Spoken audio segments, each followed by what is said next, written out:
apšildom kojas ir judam į trasą.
Truputį užsukau papietauti ir spėkit kur.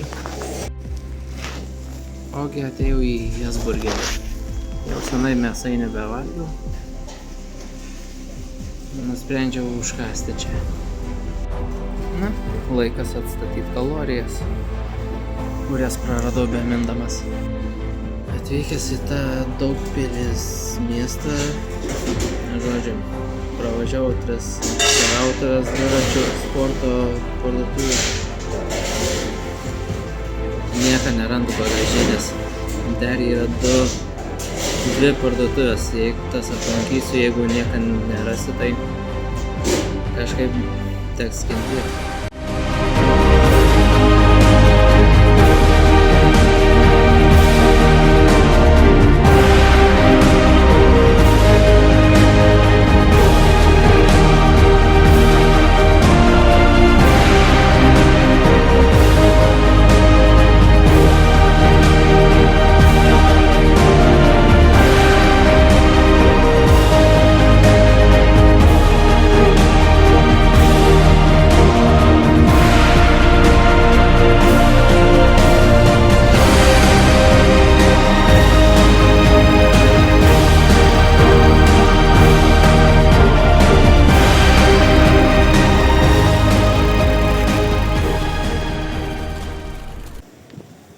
Pagaliau, šiaip netaip atradau servisą, kuris apsiimtų su bagažinė.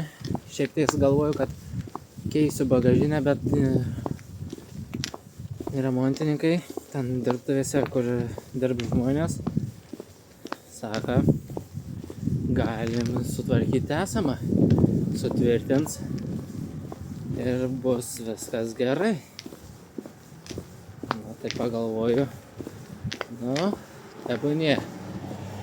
Bet, nu, jie pasiūlė ten tą bagažinę ir taip pat, bet ten ta bagažinė dar tokia tragiškesnė atrodo nei mano.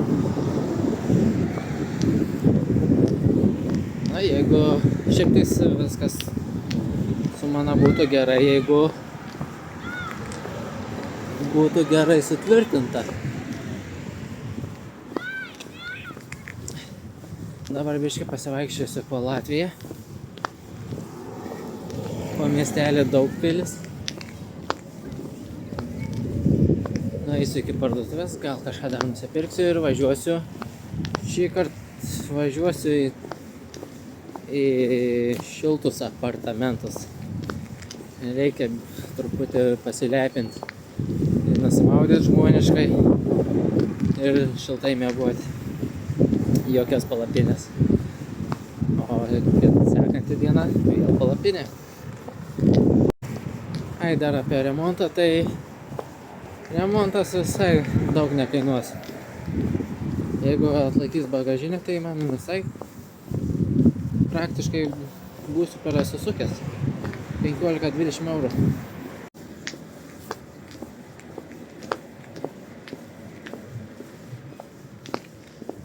Šiaip visai smagu palikti dviratį ir eit pasivaikščioti,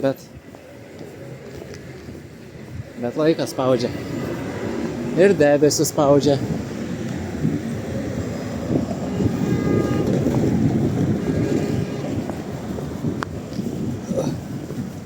Mircija.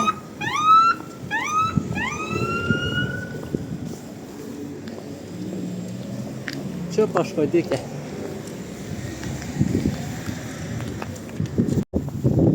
Kaune Vilniui tai troleibusai važinės, o čia visur tramvajai ir raudoni autobusiukai. Pagaliau iki Limeką daėjau. Vis dėlto meistriukai padarė man naują aliuminę bagažinę. Šita bus jau kur kas tvirtesnė. Išmėginom, atsisėdom. Dar plius jau žemesnė, bus stabiliau važiuoti. Ir kainavo visą šitą man dalyką. Ir kainavo visas šitas dalykas 20 eurų. Su nauju bagažiniu. Daug tvirtesnių. Aišku, atrodo tam toks padėlkinis. Bet svarbu, kad laikytų. Žinokit, jaučias jo. Ir tus bortelius, kai važiuoju, tas nelygumas ir šiaip stabilumas jaučias. O dabar tai super. Dabar galim sakyti, lėksiu su vėjėliu.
Štai kokius apartamentus susibukinau.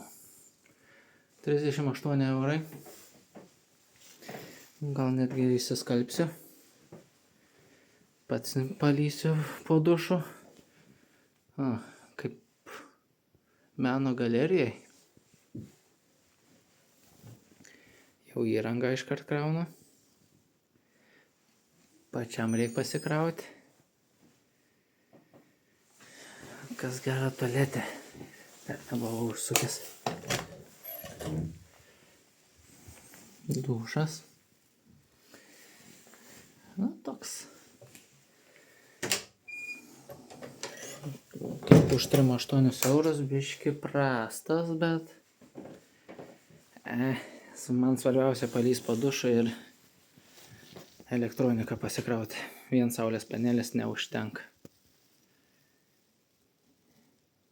Ir likusi vakarą galima grožėtis paveikslais. Dabar tai tikrai nebus bėdų.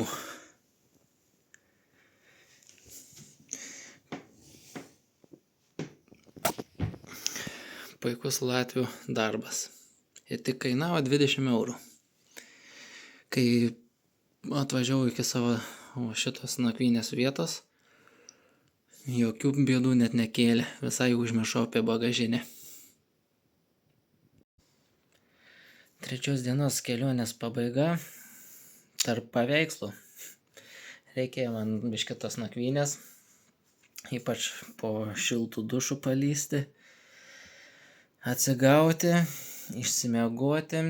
Rytoj anksti nežadu keltis, galvoju ar 7 arba 8 valandą atsikelti ir pajudėti apie 9-10. Šiandien nuvažiavau 70 km, nors turėjau kur kas mažiau nuvažiuoti, bet teka po miestą zigzagais važinėtis, kad rasti bagažinę arba iš vis meistrus rasti, kas sutvarkytų man bagažinę. Tai pavyko rasti. Solidžiai už 20 eurų pakeitė į, kaip čia pasakius, neišvaizdžią, bet patikimą bagažinę. Tom ir džiaugiuosi.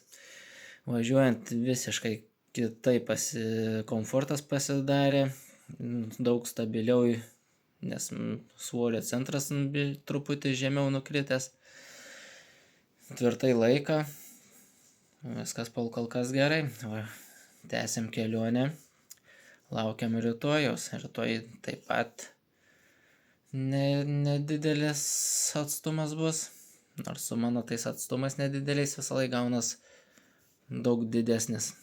Rytoj planuoju 70, bet spėju bus 80 km su trupučiu. Bet irgi viena iš tų lengvesnių. Ryt jau kopsim į Latvijos šiaurę. Tai, sakau, labanaktis ir iki rytojaus.